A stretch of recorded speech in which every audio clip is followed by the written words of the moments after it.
Bonjour Janine, Janine Moreau, tu es artiste peintre, tu fais beaucoup de peinture depuis de longues années, tu es professeur en peinture. Je vais te laisser te présenter un peu plus, mais dans une récente conversation qu'on avait sur des, des peintures, des images utilisées dans des séminaires sur la question des crises, je t'avais entendu décrypter les écarts entre un monde bien stable, bien connu, bien normé, qui est le monde dans lequel on fonctionne au quotidien et dans lequel on se retrouve très très fréquemment, et un monde beaucoup plus dans le chaotique, dans l'incertain, dans l'inconnu, dans lequel les grammaires soit sont inconnues, soit même terrorisent ceux qui auraient à lâcher le monde connu. Je t'avais montré cette photo de nos beaux châteaux bien classiques où on sait exactement où est qui fait quoi, où et dans quel ordre il faut voir les choses. Le temps est déjà à peu près donné, figé. Bon. Et puis cette autre peinture d'une peintre anglaise exposée à Tate Gallery, Modern Tate, qui avait décrit le chaos, qui avait intitulé ça d'ailleurs Untitled, sans titre, on ne sait pas. Donc je t'avais montré ce tableau sur les chaos, et tu avais eu un décryptage qui m'avait beaucoup intéressé. Et après je t'avais montré cette espèce de galion qui s'en va dans la nuit. Bon, et tu avais eu également une vision de peintre sur ce bateau qui s'en va avec cet astre vers l'inconnu, et moi j'avais lié ça à Magellan qui quittait le territoire connu de la Méditerranée avec ses calculs de Grecs anciens, d'Égypte, qui était très intéressant pour la Méditerranée, mais quand il aurait à travailler sur le Cap Horn, ça lui serait peu utile, et c'était surtout interdit de le faire, parce qu'on avait les belles normes, on avait tout ce qu'il fallait, et tout d'un coup il va vers l'inconnu, et il doit changer son esprit, et les critiques disaient le premier problème qu'il avait, c'était pas la furie des éléments, c'était les barrières mentales, et c'est ça qu'il fallait qu'il attaque. Et dans notre discussion, à chaque fois qu'on avançait, je voyais chez toi des lueurs, des points, des morceaux de phrases ou d'intuitions qui permettaient de donner du sens à ce monde barbare qui est en dehors de notre petit monde classique. Alors, je voulais évidemment te laisser la parole, mais t'écouter là-dessus pour qu'on puisse petit à petit habiter ce monde, sur lequel nous n'avons pas d'éléments trop, et surtout qui nous fait fuir. Et ce que j'aimais dans ce que tu me disais, c'était que, mais non, il ne faut pas être terrorisé par rapport à ça. C'est peut-être ça qui nous sauve, c'est peut-être ça qui nous donne des éléments. Donc je voulais te laisser, te présenter, et t'écouter et dialoguer avec toi sur ces nouveaux univers qui ne nous sont pas familiers, mais dans lesquels toi tu habites, parce que si tu n'avais pas ces univers-là, probablement tu ne pourrais pas faire ton travail d'artiste. Bon, je t'écoute. Merci de me questionner, parce que ça me fait plaisir de répondre à toutes ces questions. C'est vrai, effectivement, que j'habite ce monde-là depuis longtemps. Mais je peux dire que tout n'est pas accompli, c'est une découverte, et enseigner, pour tous ceux qui enseignent, ils le savent, plus on enseigne, au plus on apprend, au plus on découvre. Et ça, c'est la manière dont, d'abord, j'enseigne les bases solides de l'esthétique. C'est ce qui manque beaucoup à beaucoup de peintres, et aussi dans l'enseignement de la peinture. À partir du moment où on possède les bases solides de l'esthétique, à ce moment-là, on peut ouvrir la porte et la clé pour la créativité. Voilà, parce que le but premier, bien sûr, de tout être, de l'homme en soi, c'est vrai, la véritable dimension de l'homme, c'est de devenir créateur. Nous sommes créateurs. Et 3/4 du temps, comme je le dis souvent à mes élèves, cette pulsion créative, elle reste inachevée, elle reste enfouie au fond de soi, et elle n'est pas développée, très peu. Or, tout être humain est créateur en soi, est créatif. Mais dans des domaines très différents, hein. Si ce n'est pas l'art plastique, ça sera la musique, ça sera la sculpture, ça sera autre chose. Mais, ou même l'art culinaire, pourquoi pas. Bien sûr, il y a de la créativité partout. Et la véritable dimension de l'homme, la grandeur de l'homme, c'est d'être créateur, de devenir lui-même. Mais à partir du moment où justement il accepte qu'est-ce que c'est qu'être créateur? À partir du moment où il accepte de se laisser désinstaller, sortir de ce château, justement, comme tu dis si bien, qui est tout cadré. Moi, comme tu m'as montré, ce château super, bien sûr il est super, mais personnellement j'ai mon sang qui se glace devant cette image, parce que c'est peut-être une bonne chose, parce que en fait être dans un élément où tout est pesé, tout est prévu, tout est définitif, je dis c'est pas mon lieu, je fuis à toute allure, quoi. Il y a une vision sur le château qui est de dire, voilà, c'est fini. On a les éléments définitifs, on est arrivé au beau absolu, ne bougeons plus rien pour les siècles à venir. Et tu as peut-être une autre vue du château.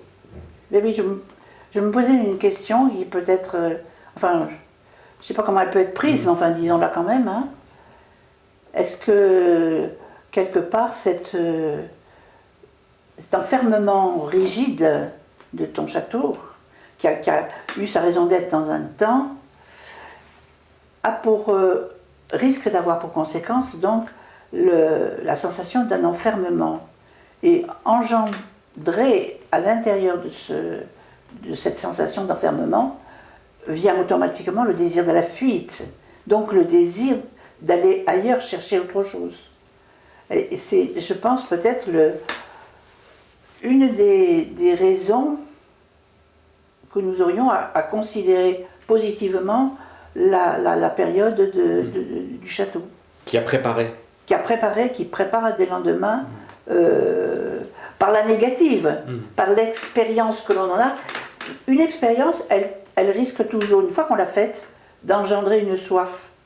Et en fait, le château en question est une expérience de vie qu'ont vécu nos archi-ancêtres, enfin bon, dans des temps reculés qui n'étaient pas les mêmes qu'aujourd'hui. Mais nous, aujourd'hui, à les regarder, on ne retournerait pas dans le château, il nous fait peur. Parce que il y a eu quand même tout un cheminement de liberté pris et d'appétit de lointain. Voilà. Et ton bateau qui est allé chercher dans le lointain autre chose, un goût d'infini a été engendré. Ça peut être le côté à considérer, le côté positif du château, je pense. C'était à rajouter, c'est-à-dire... Et alors, on retrouve des choses que j'ai lues sur l'analyse scientifique, qui est de dire nos manuels scientifiques prennent toujours les résultats. Oui. Et ce qui aurait été intéressant, c'est de prendre les cheminements et les ruptures que les gens ont eu à faire pour avoir ces résultats. Et ça, on ne les a pas. Ils ont pris la grande décision de se mettre debout. Oui. C'est une soif engendrée par la soif de liberté. Et peut-être que les gens qui ont fait ce château, en le faisant, accomplissaient leur œuvre d'art en s'arrachant par rapport à ce qu'il y aurait pu avoir, ce qu'il y avait avant. Et donc, toi, tu es sensible à l'idée, ils ont fait un cheminement pour avoir ce château, quel est mon cheminement aujourd'hui? Alors que la lecture immédiate, habituelle et normale, ça veut dire, ça c'est la beauté définitive, et ce qui est important, c'est de rester dans cette beauté définitive, ce qui trahit le projet de ceux qui avaient fait le château. Voilà, oui. Voilà, ça c'est une vision positiviste, disons, pleine pour ceux qui sont convaincus qu'il faut aller quand même et toujours, et qu'au bout du chemin, c'est bon. Voilà. C'est bon à faire. Alors pour nous, bien sûr, c'est la soif de la découverte. Cette découverte de l'inattendu, cette découverte c'est ça qu'on recherche. Parce qu'on rechercher un ailleurs. Et dans ton château, là, eh bien, il n'y a qu'une seule chose, c'est d'ouvrir les fenêtres et d'aller ailleurs. Et de fenêtres ouvertes, portes ouvertes. Voilà. Alors, ce qui m'avait vraiment beaucoup étonné, et beaucoup plu, c'est que quand je t'ai montré ce tableau-là, sur le chaos, ça te parlait tout de suite. Bien sûr. Tu étais dedans. En fait, c'était ton monde. Est-ce que tu peux Oui, mais je t'ai même dit, je me rappelle la première chose que j'ai dit, mais tu me parles du chaos, mais c'est la base. Le créateur a besoin du chaos pour l'organiser. Qu'est-ce que c'est que créer? Créer, c'est organiser le chaos. Si tu ne pars pas d'un chaos, ton œuvre est nulle. À la limite, cette image-là, c'est vraiment le support d'un ailleurs qui va advenir, lequel j'en sais rien. Il faut jouer le jeu. C'est souvent, j'allais dire, périlleux, c'est de l'audace, il faut de l'audace. Je pense qu'à l'heure actuelle, c'est ça qui est c'est cette espèce de soif de l'audace que j'essaye de faire germer dans ceux qui viennent apprendre à peindre avec moi.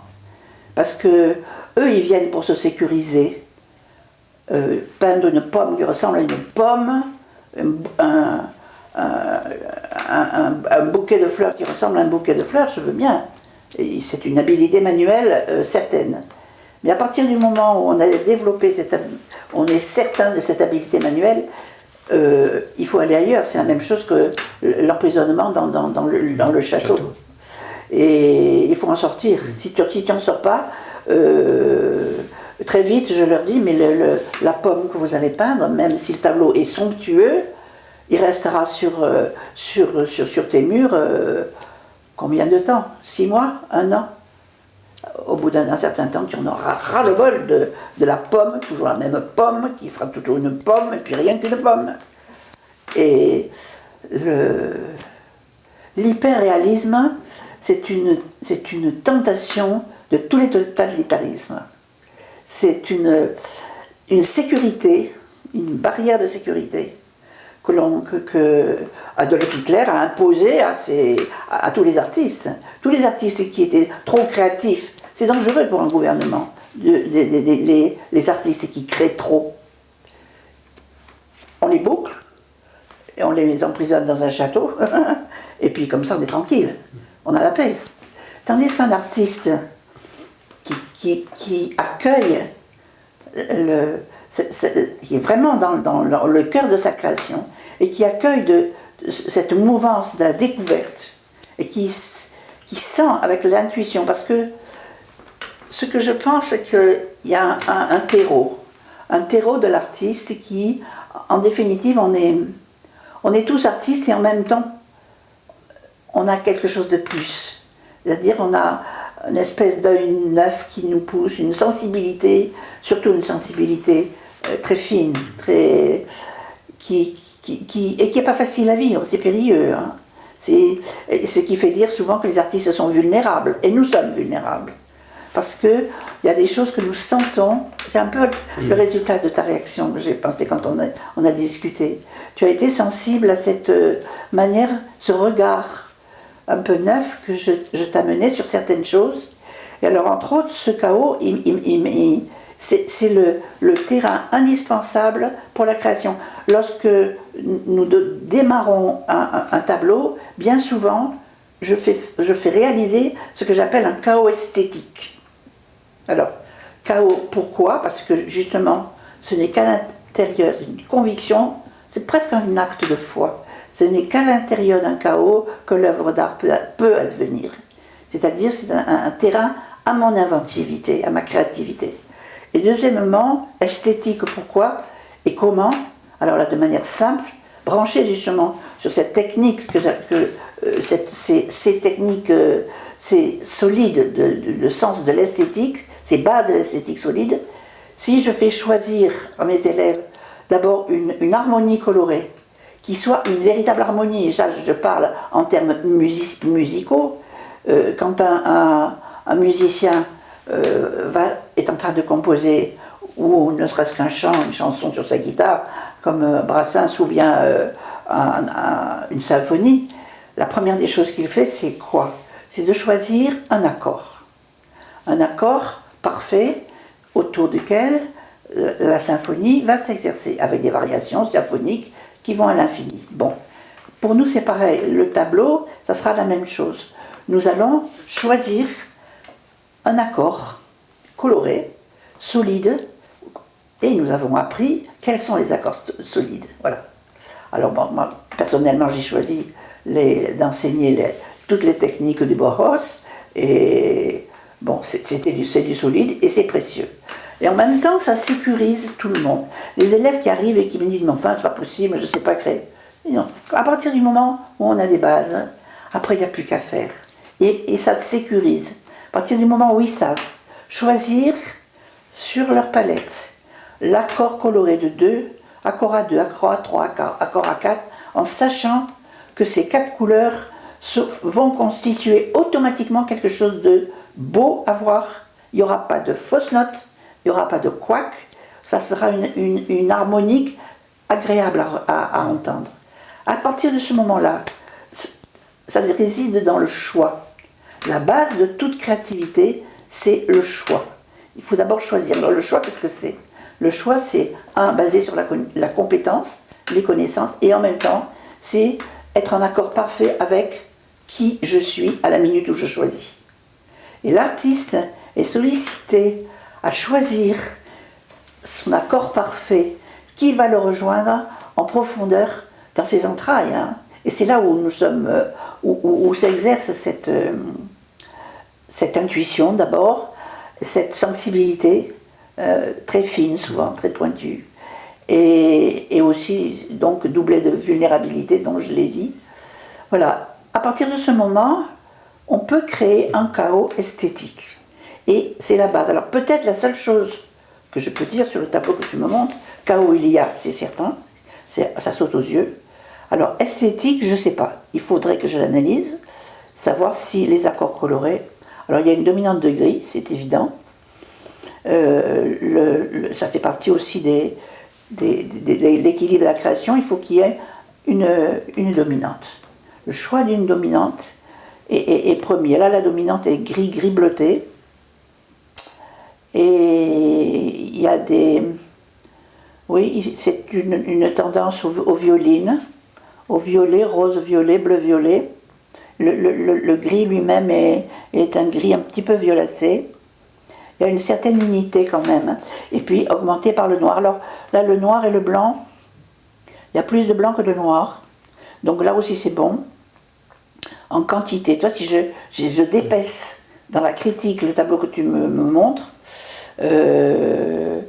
voilà ce que je trouve. Je pense que le choix de la quantité, du contraste de quantité, il y a plusieurs contrastes. Hein. Il y a les contrastes de quantité et les contrastes de qualité dans un tableau. Là, le contraste de quantité que j'analyse donne 2 tiers de blanc pour un petit tiers de noir. Donc c'est bon. L'équilibre 2 tiers, 1 tiers est un équilibre esthétique indubitable et que nous recherchons. Donc là, de ce côté-là, c'est bon. Et puis il y a quelques notes, quelques jaunes. Quelques jaunes, à mon sens, un peu trop pâles. Bien sûr, mais... Ça, c'est peut-être la reproduction. C'est une reproduction? Oui, c'est bon. Oui, d'accord. Ce qui me semblait, moi, c'est qu'il n'y avait pas de forme immédiate reproductible selon tous les carrés. Enfin, par rapport au château tout à l'heure, où chaque portion était à l'image du général, ici, on a beaucoup de difficultés peut-être à... Ceci n'est pas du tout ceci, c'est bon... Grande variété, multiplicité, oui, hétérogénéité. Oui, là il y a une recherche et une proposition différente. Il y a du rectiligne et en même temps qui s'organise et qui vient... C'est une question de choix de contraste. Ce serait intéressant d'analyser le nombre de contrastes qu'il y a dans ce tableau. Un minimum pour qu'une œuvre soit solide, il faut qu'il y ait un minimum de 3 contrastes. Et au-delà, on peut aller jusqu'à une trentaine de contrastes quand on pousse bien. Alors, ce qui m'a beaucoup frappé, intéressé dans ce que tu disais, c'était que ça suggérait une vie, ça ouvrait la possibilité de créativité. Bien sûr. Et alors que mon habitant de mon château me disait, si j'ouvre les fenêtres, c'est la mort parce que je vais risquer. Pour toi, c'est le début qui permet de... Alors c'est le lieu de tous les possibles. Et quand quelque chose est possible... Alors là, c'est le paradis, déjà en promesse, disons. Un chaos est Et je pense, c'est pas pour vouloir être coûte que coûte bardé d'espérance naïve, c'est pas la question. Moi je pense que les chaos, c'est le lieu de tous les possibles. Et en tant que tel, ça m'interpelle. Oui. Donc pour toi, c'est pas le point d'arrêt final qui suggère l'horreur, c'est le point de départ. Non. Oui. Alors si je passe à l'autre qui m'intéressait beaucoup de ce galion qui s'en va, qui quitte, en groupe pour moi c'est comme ça que je le voyais, la Méditerranée qui va, il n'y a plus de carte, il est au bord de la carte. Tu avais eu beaucoup de... Moi j'avais vu un soleil couchant, et toi tu te dis mais non attendez, c'est pas ça du tout. Et tu avais une autre... J'aimais beaucoup ta réaction là-dessus. Il y a deux choses. C'est pas un soleil couchant, non. Il sort de cette masse lumineuse, il sort de l'élément liquide. Hein. Et une chose qui m'interpelle aussi, c'est que tu me dis qu'il part, il s'en va. Mais qui c'est qui dit qu'il s'en va? Moi j'ai plutôt l'impression qu'il en revient. Hein. Il revient de l'infini là, et où il a découvert. C'est peut-être pour ça qu'il est en ombre chinoise. Ah, tu m'avais parlé aussi de noir. Ah là oui, c'est splendide, comme esthétiquement pour mon regard. Mon œil est satisfait devant cette composition. Je ne sais pas comment ça a été réalisé d'ailleurs. Ça peu m'importe. Hein. C'est la technique, mais il y a un équilibre. Le noir valorise toujours la lumière. La lumière n'existe pas en elle-même si elle n'a pas de noir. L'ombre est là pour valoriser la lumière et vice-versa. Et la lumière valorise l'ombre, l'un valorisant l'autre. Et là, la quantité de lumière est plus grande que la quantité d'ombre. Mais le monde qui advient et qui sort de l'élément liquide et qui est lumineux, il est d'autant plus lumineux que le bateau est noir. Noir, profondément noir. Mais l'un étant indispensable à l'autre. C'est assez extraordinaire, mais ça vient de... Quand on peint, ça m'est arrivé des fois de peindre... J'ai peint des vitraux de manière assez moderne avec des métacrylates de méthyle sur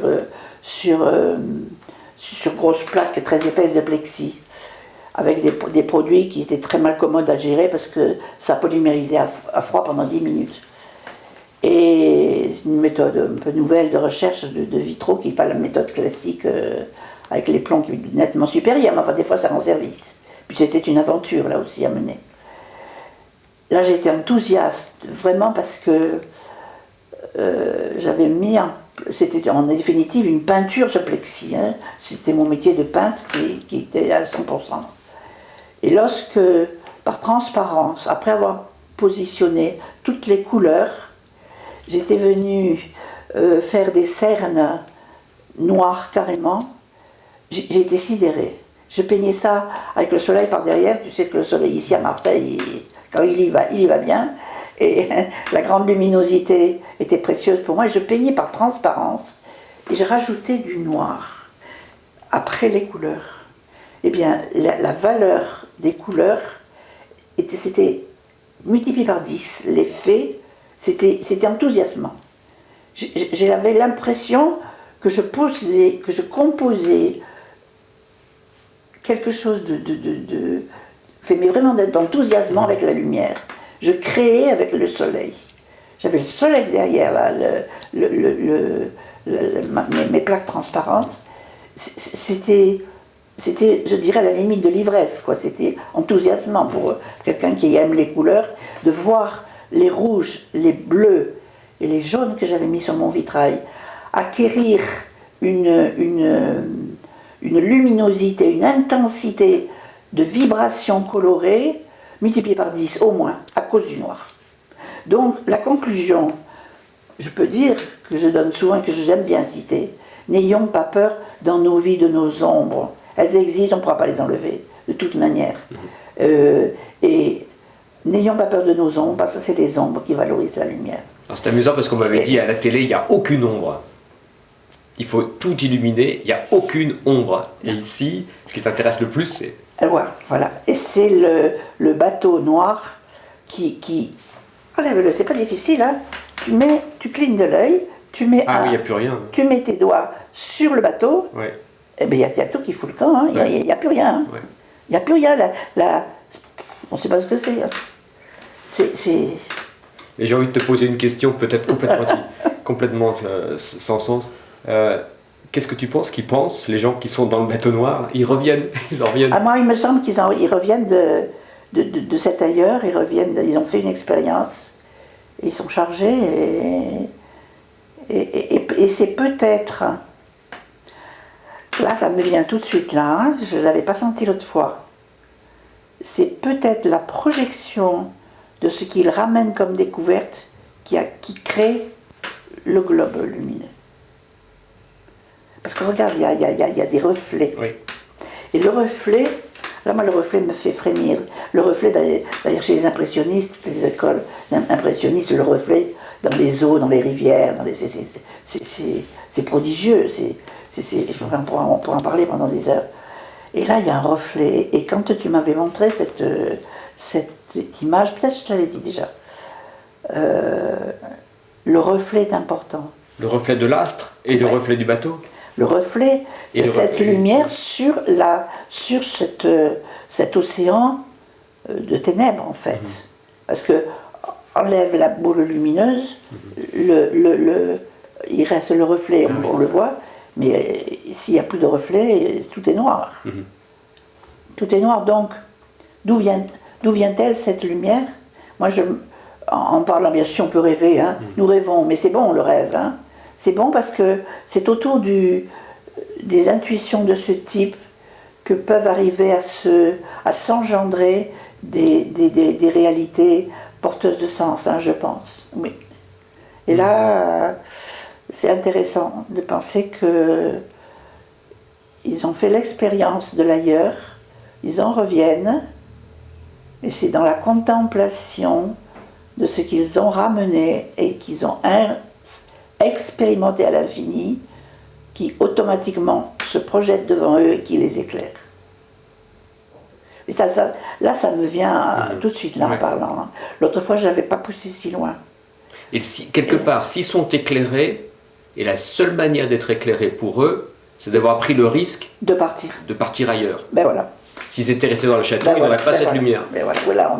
Là, on est en plein cœur de... Oui, là, on y est, là. Et donc, dans ton langage que tu disais à tes étudiants, à quelque part, c'est prenez le risque de couper les amarres et d'aller vers l'ailleurs, et c'est votre seule manière pour trouver... Bon, tu leur donnes quand même quelques points forts pour pouvoir les guider dans cette expédition, mais tu leur dis, sans expédition, vers un ailleurs, vous n'aurez pas... Il faut tenter l'aventure coûte que coûte. Et c'est ça qui est le plus difficile, d'arriver à les déraciner.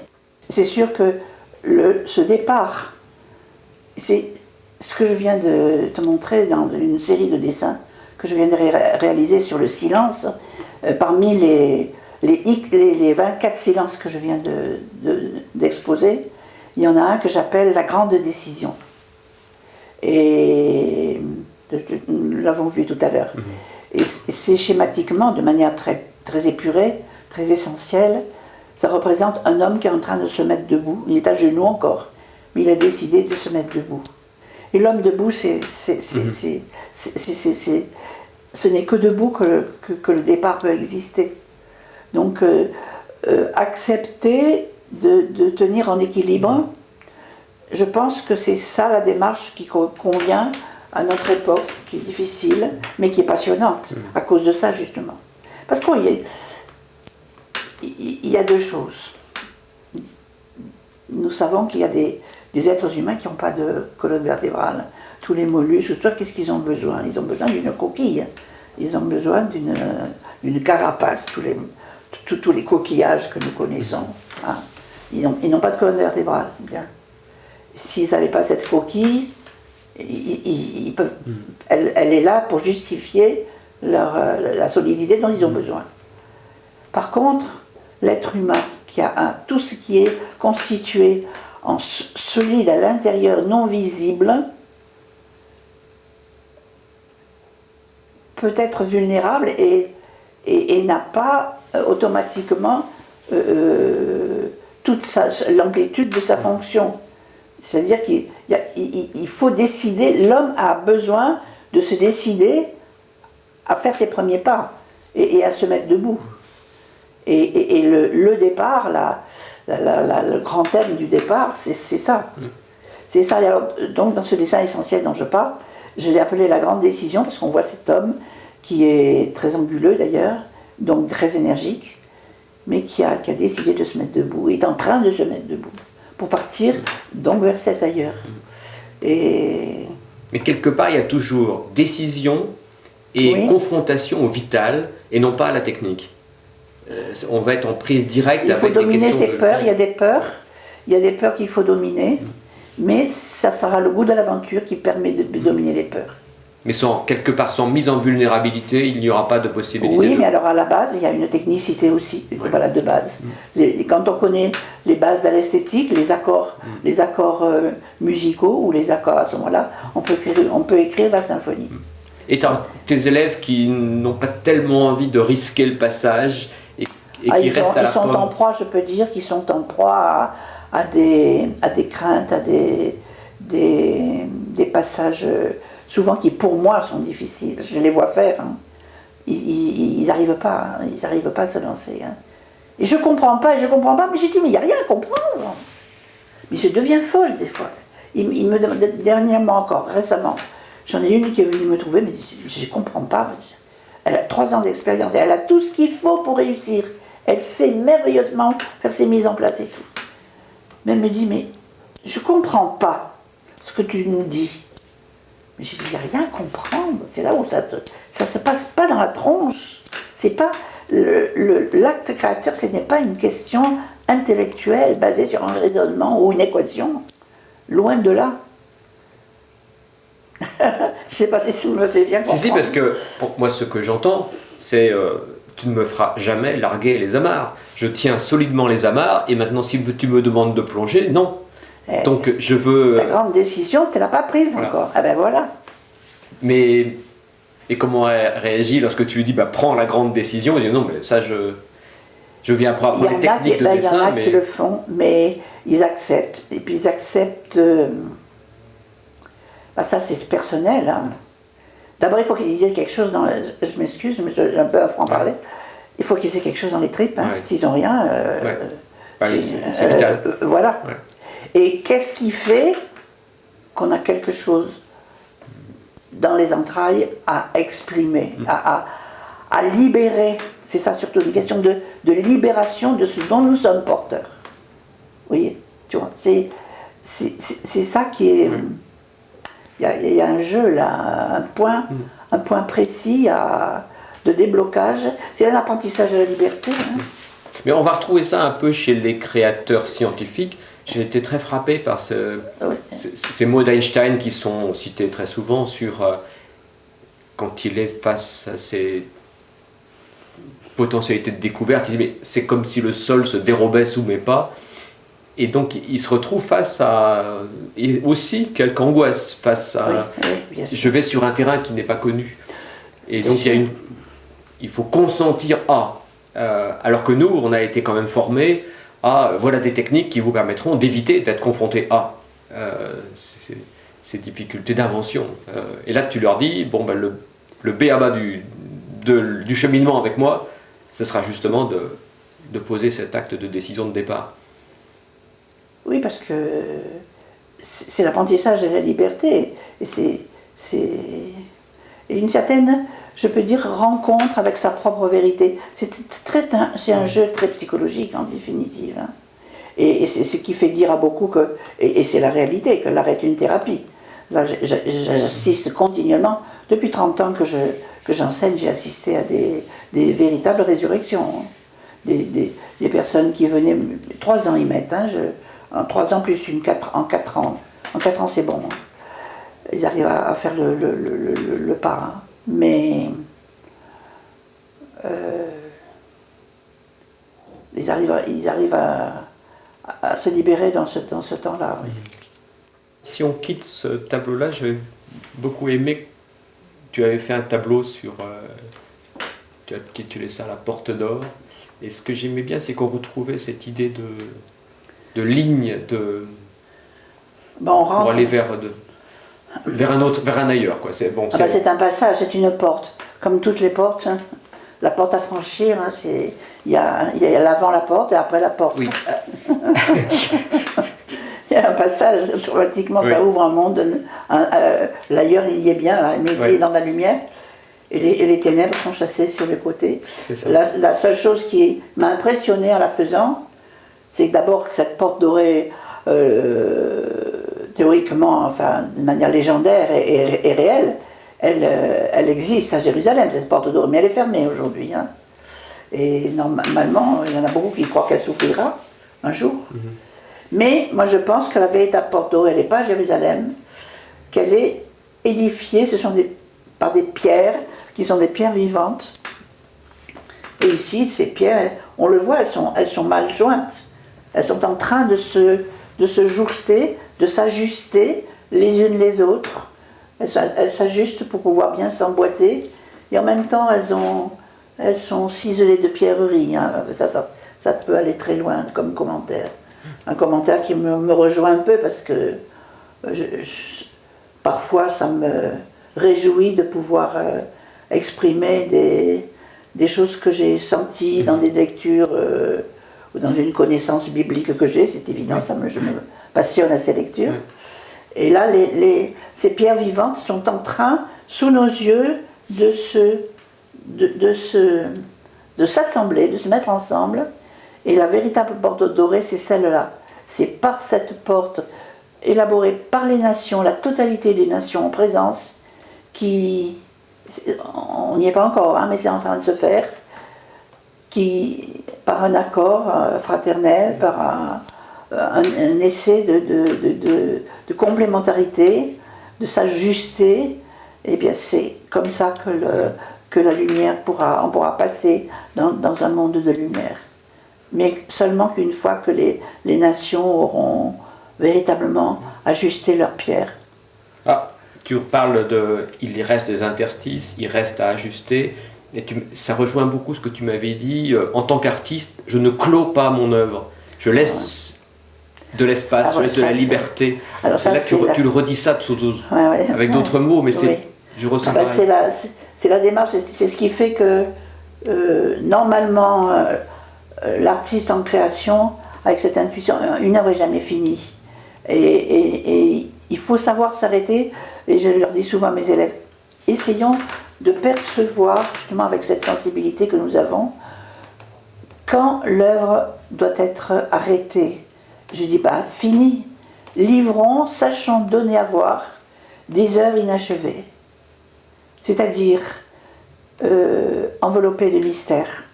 Tout ce qui est inachevé laisse planer un mystère, automatiquement. L'œuvre n'est pas finie, on ne sait pas les pierres quand elles vont être jointes, l'allure que ça va avoir. Et laissons à celui qui vient voir l'œuvre et qui va méditer devant et qui va communiquer avec, c'est une communion qui s'établit généralement dans la visite des œuvres d'art, qui sont des paroles. Hein. L'œuvre d'art authentique automatiquement livre une parole, hein. Sinon c'est pas une œuvre. Et cette parole qui est livrée, elle va prendre forme dans la personne qui regarde, mais il y aura 25 personnes qui vont regarder le même tableau et il y aura une interprétation 25 fois différente. C'est-à-dire si on questionne les personnes qui rentrent dans une œuvre, automatiquement ils auront un langage différent. Pourquoi ? Parce que le propre de l'œuvre inachevée, c'est de se terminer dans le regard des autres. C'est le regard de celui qui vient communiquer avec l'œuvre, c'est lui qui finit le tableau, mais pour son propre compte. Oui, tu ouvres un appel. Tu me suis là ? Oui, mais différemment. Et différemment, pourquoi ? Parce que justement, la richesse est dans la diversité. Et donc, moi je dis souvent, il y en a qui me disent, mais tu pleures pas quand tu as une œuvre qui s'en va, qui s'en va de chez toi, quand on te la prend ? Je dis non, parce que cette œuvre, elle commence à exister à ce moment-là. C'est l'heure de sa naissance, véritable. Parce que son but, c'est de communiquer, justement. la parole, puis si une œuvre est parole, le but de la parole c'est quoi? C'est non pas de se proclamer dans le désert, c'est fait pour être écouté, pour être entendu, pour qu'il en fasse de soi comme tu es toi, une oreille qui écoute. Ça fait 3 heures que je parle là, et toi tu m'écoutes. Alors c'est étrange, ça rejoint ce que disait un professeur de philosophie que j'avais rencontré et qui après longue vie d'enseignement me disait mais l'essentiel de ce que je fais, c'est pas l'intérieur du message que je donne, c'est ce qui est autour, au-delà et voilà, tout à fait. Et c'est ça ma véritable œuvre pédagogique. Oui, ça rejoint beaucoup. Tout à fait, tout à fait. L'œuvre n'est terminée que dans le regard des autres. Et en déclenchant du même coup la suite d'une autre inventivité qui peut à la limite, si c'est des artistes qui regardent l'œuvre, engendrer une autre œuvre. Donc une œuvre qui est vraiment vivante, et une œuvre qui est une parole, elle est vivante donc, elle est vivante parce qu'elle est capable d'engendrer d'autres. C'est quoi la vie sinon un engendrement perpétuel? Non? Oui, tout à fait. Et voilà, avec ton chaos, là, il a une raison d'être. Alors, j'avais envie que. Si on peut. On gardera, on ne gardera pas. Il y a une authenticité de l'artiste qui est convoquée sur ses convictions, etc. Et toi, tu t'enracines dans une forte tradition judéo-chrétienne qui est la tradition de notre civilisation. Et si tu faisais une lecture, comme tu avais fait la dernière fois, de cette porte d'or, où tu donnes droit à ces racines fondamentales, il y avait ici une alliance de différentes cultures, de différentes traditions, que je trouvais d'une très très grande puissance. Et on avait même évoqué le fait que ce tableau pourrait être à Jérusalem. Enfin, intuitivement, je pense. C'est un tableau qui a été, par grâce, au cœur d'une liturgie pascale dans un très bel édifice ici à Marseille, très ancien, que beaucoup connaissent, un édifice roman qui date des premières communautés chrétiennes, c'est l'abbaye de Saint-Victor, et avec des belles pierres romanes. Et ce tableau m'a été demandé par le prêtre qui était à ce moment-là à Saint-Victor, à Gênes, Pierre Brunet, et j'ai eu la joie de voir cette œuvre-là sur la belle pierre grise de cette abbaye, en plein milieu de l'abside, et donc avec un recul que je n'avais pas eu, même pas dans mon atelier bien sûr, puisque l'abside devait avoir je ne sais pas combien de 2 mètres de long, enfin, et dans la travée centrale, il était juste sous une voûte plein cintre, un plein cintre parfait, roman, alors que le tableau est construit entièrement au carré. Elle est donc œuvre de Madame, une porte, voilà. C'est là où l'homme préside exerce sa grandeur de créateur, c'est-à-dire c'est à lui à élaborer la porte de la paix, parce que la porte dorée c'est la porte de la paix et de l'espérance, de ce temps de paix qui va devenir.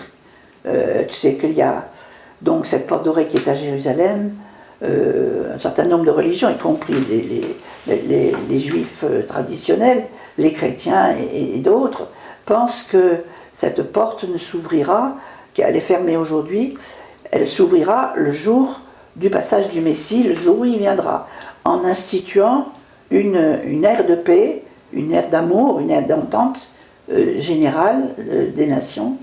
Et voilà, ça c'est la tradition. Et sur cette tradition, quand je suis rentrée dedans, c'est vraiment en la peignant que j'ai réalisé que il se pourrait que, moi je ne dis pas rien de définitif, mais il se pourrait que la véritable porte dorée soit faite de pierres vivantes. Alors du coup, je l'ai construite avec un accord de couleur bleu-orange, qui est un accord parfait, chaleureux, mais le bleu qui me permet, qui est la couleur des profondeurs, qui me permet, donc ici, à l'élaboration de la porte, les ténèbres sont rejetées à l'extérieur, car la porte débouche sur la lumière. pour le passage du ressuscité. Et dans la religion chrétienne, nous fêtons à Pâques la réalité de la résurrection, donc de l'apparition de cette lumière qu'on ne pouvait pas voir, de lumière primordiale. Il y a présent sous le chapiteau, en haut, la lettre Dalet, qui est une lettre, tu sais que les lettres hébreux, dans l'alphabet hébreu, elles ont toutes une signification, et le Dalet veut dire la porte. Donc, en lettres d'or, en haut, le Dalet. Il y a également sur le fronton, de tradition, pour le départ pascal, parce que c'est une toile qui rejoint toute la tradition du départ pascal. C'est-à-dire ce départ de la libération du peuple hébreu qui est parti d'Égypte pour se libérer de la servitude, de l'esclavage, pour trouver la liberté au désert. Et à ce moment-là, dans leur maison, le départ pascal, il était dit, sacrifier, manger la Pâque et marquer les linteaux de vos maisons du sang de l'agneau. Et là, il y a le sang sur le linteau de la porte. Donc, je rejoins là des textes très précis. Hein. Il y a donc, dans les deux traditions judéo-chrétiennes, la menorah, dans l'or, là, et ici, le poisson, qui est le symbole des chrétiens. Et un point d'or, 2 points d'or, 3 points d'or, trois zones dorées, et que l'or c'est la sublimation de la lumière, donc l'espérance totale de la lumière active et véritable, et à l'intérieur de cette pierre d'angle, le cri, qui est le dernier mot de toute l'écriture biblique, le Maranatha, qui est un terme araméen, et qui veut dire viens, nous t'attendons. Viens Seigneur, c'est l'appel, le cri déchirant. Bon, si je veux traduire ça en langage vulgaire, ras-le-bol de toutes nos zizanies et de toutes nos guerres et de tous les problèmes et de cette boue, de ce chaos dans lequel nous sommes, viens pour nous aider à construire cette porte qui est le lieu de l'espérance. Voilà. Alors, qu'est-ce que c'est que tu m'avais demandé de traduire? C'était d'écouter ce qu'il y avait par derrière. Et il y a plusieurs traditions qui étaient en train de passer une porte pour essayer de trouver quelque chose. C'est ça qui m'intéressait, cette dynamique. Voilà, enfin, oui. Ça c'est sûr que on peut traduire. Puis, on pourrait en faire d'autres aussi, oui. Qui iraient plus loin. Mais enfin, moi, ce qui m'intéressait surtout, c'est ce rejet de la ténèbre à l'extérieur. Les bleus profonds, les bleus de nuit. Le bleu est la couleur des profondeurs, oui. De toutes les profondeurs. Les profondeurs des mers, des eaux, on s'en va vers plus on creuse, plus on va vers la nuit. Et les profondeurs célestes aussi. C'est le bleu du ciel nous interpelle pour nous les humains. Mélanger le blanc, et là il est là. Il est là aussi. Mais il a besoin d'être réchauffé par tout ce qui est terrien. C'est la terre qui réchauffe, oui. Et c'est le soleil qui réchauffe. Et tout ce qui est rouge, c'est la vie et le sang de l'homme. Voilà, l'activité humaine. Et ce qui me frappe beaucoup, si je reviens à notre château de départ, de notre entretien, c'est qu'ici, l'équilibre il est donné dans la dynamique, dans la créativité, dans la tentative d'emboîtement de dialogue des uns et des autres, alors que dans notre point de départ, notre château, la dynamique elle est donnée par la beauté statique de l'affaire accomplie. Ça veut dire que, oui, c'est définitif. Définitif. Il n'y a plus rien à rajouter. Alors qu'ici, c'est... bon. Oui, il n'y a rien. Là, il y a tout à fait... Comment on va... C'est en train de se faire. C'est en train de se faire. C'est en train de se faire. En train de se faire. Ouais. Et ça suppose d'avoir oublié la carte qui amenait jusqu'à la porte. Et maintenant, c'est bon. Si on veut la franchir, comment on négocie, comment on fait, comment on voit. Voilà, parce que comme ça, on peut... voilà, comme je disais tout à l'heure, devant une œuvre, on peut amener et construire, bâtir, recevoir des choses très très diversifiées. Hein. Oui. Oui. Et tout est dans ce que tu disais à tes élèves. Lâcher, décision vitale, et puis maintenant on y va. Mais je vous donne quand même quelques éléments. Ben, je pense qu'ils sont indispensables, si sinon on est livré au n'importe quoi. Oui. Parce que c'est sûr, il y a aussi une question à débattre par rapport à la beauté. Une œuvre, elle peut très bien être... ton chaos, là, il est plutôt en forme de cri. Hein. Une œuvre, c'est pas forcément... une œuvre d'art n'est pas forcément idyllique ou tournée à cause de cette recherche du beau, automatiquement mièvre. C'est au contraire plus... il y a des œuvres qui font crier, qui font hurler, hein, et qui au démarrage t'arrachent les yeux, mais qui sont des œuvres vivantes hein, aussi.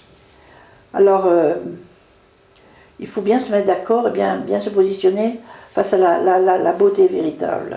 Qu'est-ce que la beauté en définitive? Et est-ce que la fonction de l'art est-elle de produire automatiquement du beau? Moi je pense que c'est plutôt de produire du vrai qui nous fait grandir, et justement qui nous propulse en avant. Et qui nous incite à la découverte. On en revient toujours au point de départ. Ben, merci. Merci beaucoup. Voilà.